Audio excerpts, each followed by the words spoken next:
4 zucchine devono essere belle grandi per questa ricetta. Rimuoviamo l'estremità.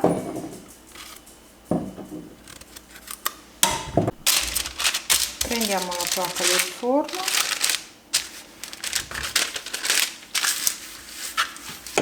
Mettiamo sul fondo un pochino d'olio d'oliva e lo distribuiamo bene con un pennello da cucina. Sistemiamo sopra le fette di zucchine.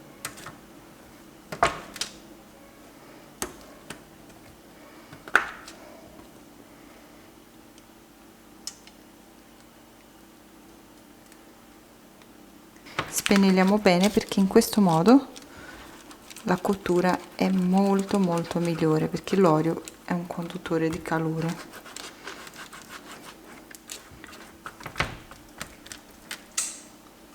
E adesso via in forno.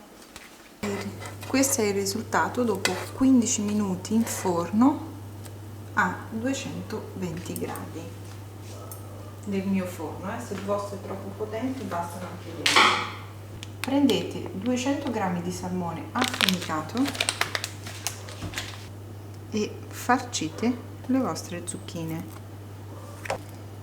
Io non ho aggiunto sale perché questo salmone affumicato è molto saporito, insomma è molto salato, quindi per i miei gusti non c'è bisogno di aggiungerlo.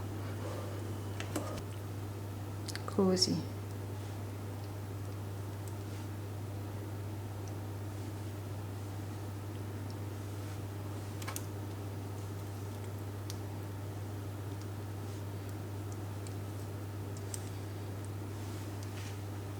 Una volta che avete fatto tutti gli involtini non vi resta che passarli nel pangrattato, così.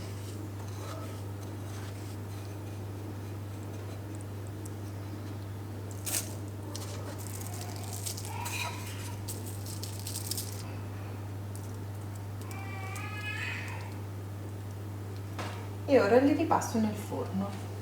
Prepariamo una salsina con yogurt,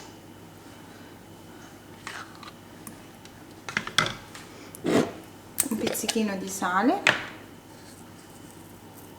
un pochino di pepe, ci starebbe benissimo l'erba cipollina, però io non ce l'ho, un filo d'olio buono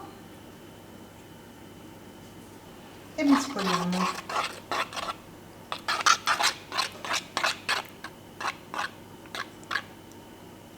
Se vi piace aggiungete anche un pochino di sesamo.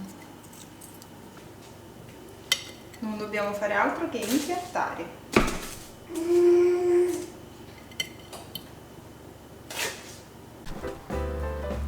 Eccoli qua, sono perfetti per una scenetta sfiziosa e leggera.